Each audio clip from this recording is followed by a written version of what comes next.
Hello friend, तो मैं आप लोगों के समक्ष लेकर आ गया हूँ हेनरी का नियम, जो कि 12th केमिस्ट्री के लिए काफ़ी ज़्यादा इम्पॉर्टेंट है। ये जो टॉपिक है ये मोस्ट इम्पॉर्टेंट टॉपिक है, मोस्ट इम्पॉर्टेंट टॉपिक है। ये बोर्ड परीक्षा में आपको सीधे कितने नंबर देता है? आपको सीधे 5 नंबर देगा बोर्ड परीक्षा में। देखिए, ये हर साल बोर्ड परीक्षा में पूछा जाता है। कोई सा भी बोर्ड परीक्षा, 12th का कोई भी बोर्ड परीक्षा हो, सब में पूछा जाएगा। किसी ना किसी सेट में 100% गारंटी की पूछा जाता है। हेनरी का नियम, इसकी पूरी व्याख्या सहित इसकी सीमाएं क्या है, अनुप्रयोग क्या है, इसका सूत्र कैसे निकालेंगे, पूरा कॉन्सेप्ट के साथ आप लोगों को मैं समझाऊंगे। 100% की गारंटी है। तो प्यारे बच्चों, इस वीडियो को पूरा देखिएगा।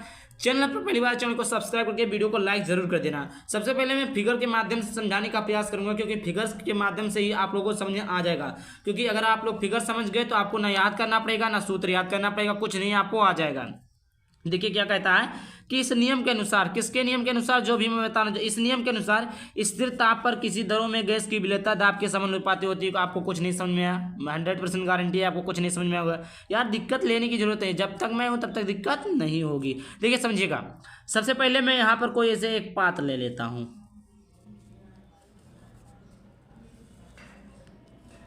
मैंने कोई एक बर्तन का पात्र ले लिया, ठीक, एक पात्र ले लिया। क्या बोला है? स्थिर ताप पर।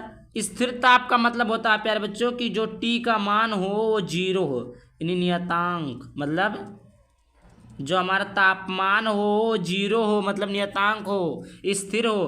ताप पर किसी दरों, यहाँ पर कोई दर हो, यहाँ पर हमने कोई क्या ले लिया, ध्रुव ले लिया। यहाँ पर हमने क्या ले लिया, ध्रुव।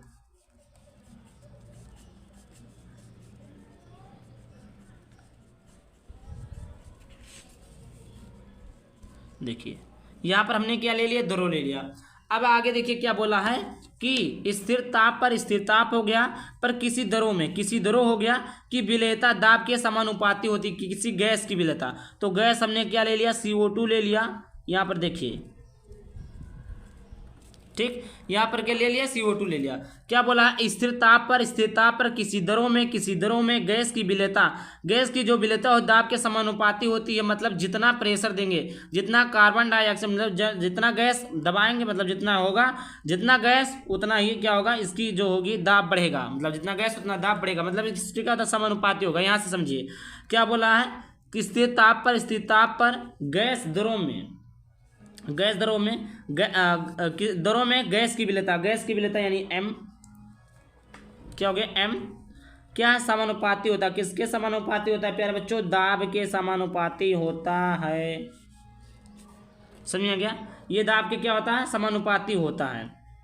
यहाँ से देखिएगा, तो यहाँ पर जब समानुपाती का, ये आपका समानुपाती का चिन्ह होता है ये, तो जब आप यहाँ पर समानुपाती का चिन्ह हटाएंगे तो ये आपका एक कांस्टेंट आएगा K HP। अभी आप बोलेंगे H क्या है? H से होता है हेनरी। क्या होता है? हेनरी। क्या होता है? हेनरी होता है। M बराबर KHP। समझ में आ गया? ये जो समानुपाती का चिन्ह था, देखिए ये जो समानुपाती का चिन्ह था इसे हमने हटाया, तो समानुपाती क्या है, एक नियतांक है, जिसके स्थान पर हमने क्या ले लिया, KH ले लिया। समझ में आ गया प्यारे बच्चों?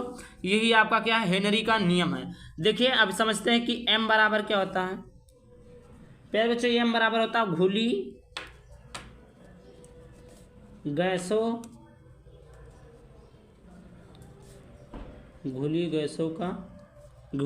की मात्रा।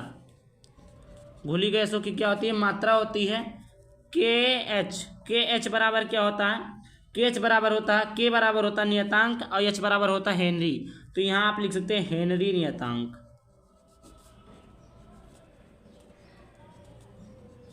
क्या लिख सकते हैं, हेनरी नियतांक।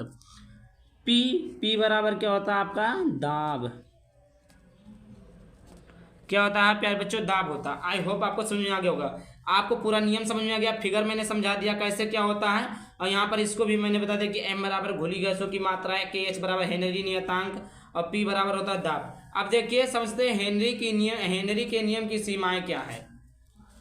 हेनरी के नियम की सीमाएं, यह तनु विलयन पर लागू होता है। किस विलयन पर प्यारे बच्चों लागू होता है? यार वही तनु विलयन, ऐसे याद करो कैसा है, यह तनु विलयन पर लागू होता है। यह उच्च ताप पर निम्न दाब पर कार्य करता है। उच्च ताप रहे, दाब का मतलब देखिए, ताप जो है क्या रहे है, उच्च रहे, मगर बट जो दाब रहे, दाब ये तो आपका टी है, लेकिन जो आपका दाब रहे वो निम्न रहे, तभी जो है हेनरी का नियम कार्य करेगा। जैसे अभी मैं बताऊंगा, जैसे आप जो ठंडा होता है, कोको कोला हो गया और सारी चीज, स्प्राइट हो गया। तीसरा है यह उन गैसों पर लागू होता है जो विलायक से क्रिया नहीं करते।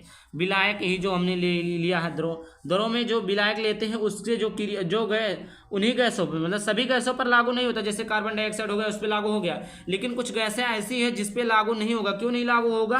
क्योंकि वो विलायक से क्रिया ही नहीं करेंगे, तो लागू ही नहीं होगा। अब देखते हैं अनुप्रयोग। क्या है अनुप्रयोग?